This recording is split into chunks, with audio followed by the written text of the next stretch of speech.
Kita akan gerilya akan mencari orang-orang yang berbicaranya tidak bertanggung jawab. Orang yang akan pengkhianat bangsa kita cari mulai saat ini. Dan aku yakin seluruh keluarga saya TNI siap. Tatkala ada korban, maka TNI akan tembur dengan Polri. Jangan main-main. Tidak semuanya mengikuti Panglima, karena semuanya adalah kebenaran. Dan rakyat sudah marah. Dan insya Allah rakyat sudah siap untuk mati berjuang di jalan Allah Subhanahu wa Ta'ala. Mudah-mudahan kami semuanya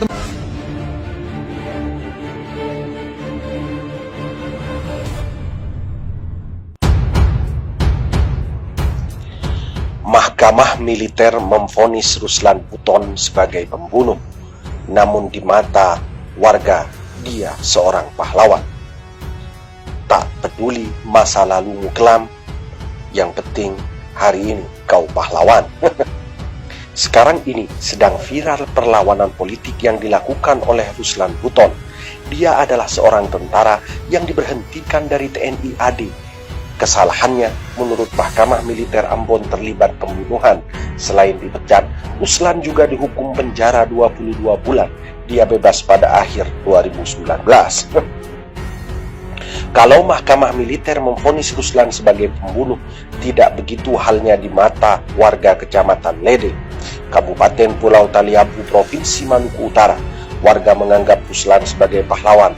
Menurut berbagai tulisan online, termasuk berita fajartimur.com edisi 10 Juni 2018, Ruslan berhasil menghentikan kesewenangan seorang penjahat namanya LG yang dikatakan punya kelompok sadis.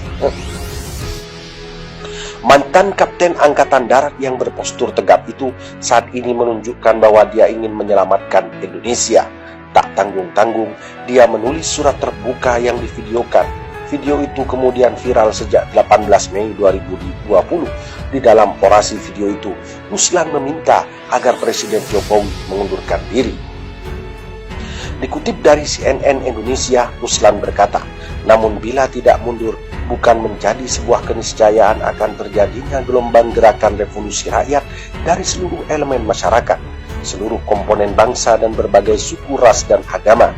Gara-gara surat ini, Ruslan berurusan dengan kepolisian. Kemarin, 28 Mei 2020, dia dibawa polisi. Penangkapan ini sangat high profile, sampai-sampai Densus 88 ikut turut. Ada sejumlah pamen polisi dan militer yang mendatangi rumahnya di Desa Wabula, Kecamatan Wabula, Kabupaten Buton, Sulawesi Tenggara. Nah, bisakah dipercaya bahwa Ruslan sedang melakukan perlawanan politik? Mungkinkah ada X Factor dalam drama ini? Bagi saya pribadi, saya bersangka baik saja. Saya yakin Ruslan adalah bagian dari banyak orang, bisa jutaan atau puluhan juta, yang sedang resah melihat cara negara dan pemerintahan dikelola. Kalau jutaan orang lainnya memilih dia membisu dalam ketidakberdayaan, Ruslan tampil beda. Dia langsung menghadap Jokowi. Bisa dipahami di dalam dirinya pastilah masih mengalir berliter-liter darah yang tak pernah mengenal takut. Karena itu, saya tidak skeptis tentang motif Ruslan. Saya tak percaya ada faktor-faktor X yang memantik perlawanan politik warga Kecamatan Lede ini. Menurut hemat saya, Ruslan memang murni merasa tak nyaman dengan situasi akhir-akhir ini. Mungkin dia telah melakukan observasi yang serius dan panjang terhadap hiruk-pikuk politik Indonesia. Sangat mungkin pula Ruslan telah mengumpulkan banyak catatan buruk tentang penyelenggaraan pemerintahan, misalnya tentang keanehan-keanehan yang terkait dengan investasi Cina, tentang tenaga kerja Cina yang masuk ke negara ini dengan legal maupun tidak legal, tentang utang yang menumpuk, tentang jebakan utang Cina, dan tentang pengaruh Cina yang semakin besar di Indonesia.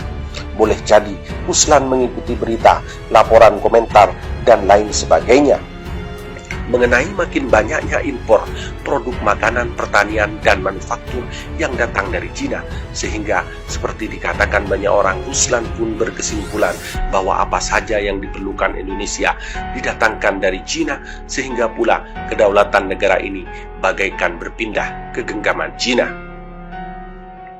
Bisa jadi juga Ruslan banyak mengamati diskusi-diskursus tentang komunisme dan gejala kebangkitan PKI di negeri ini,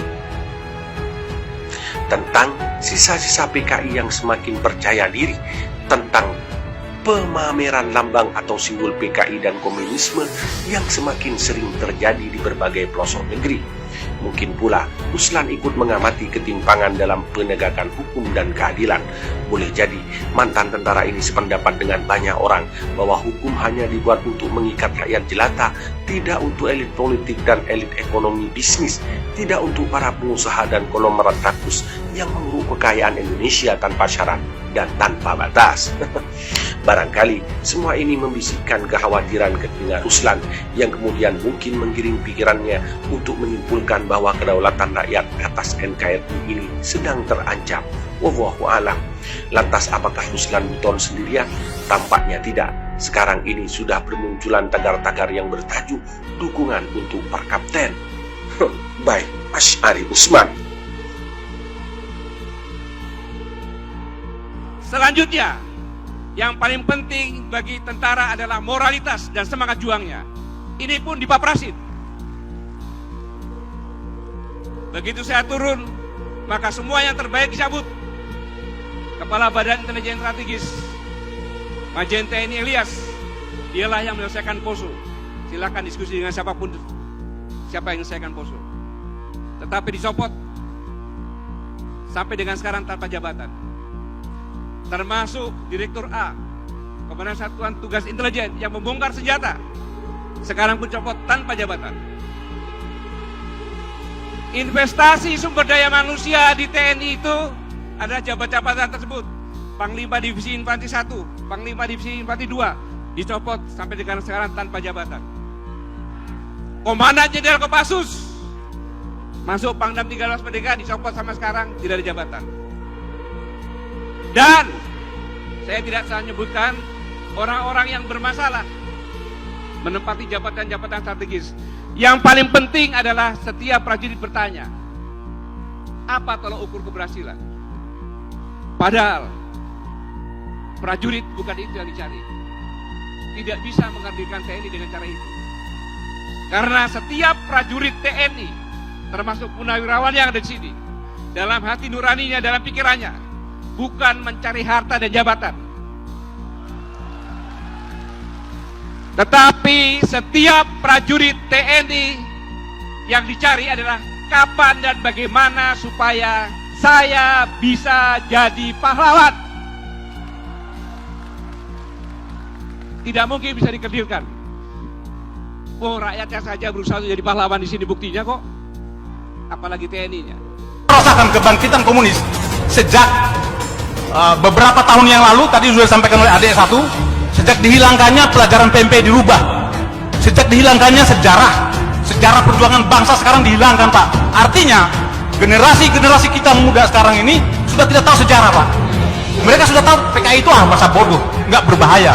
Bagi saya sangat membahayakan. Ancaman PKI, saya bercerita sedikit, Pak.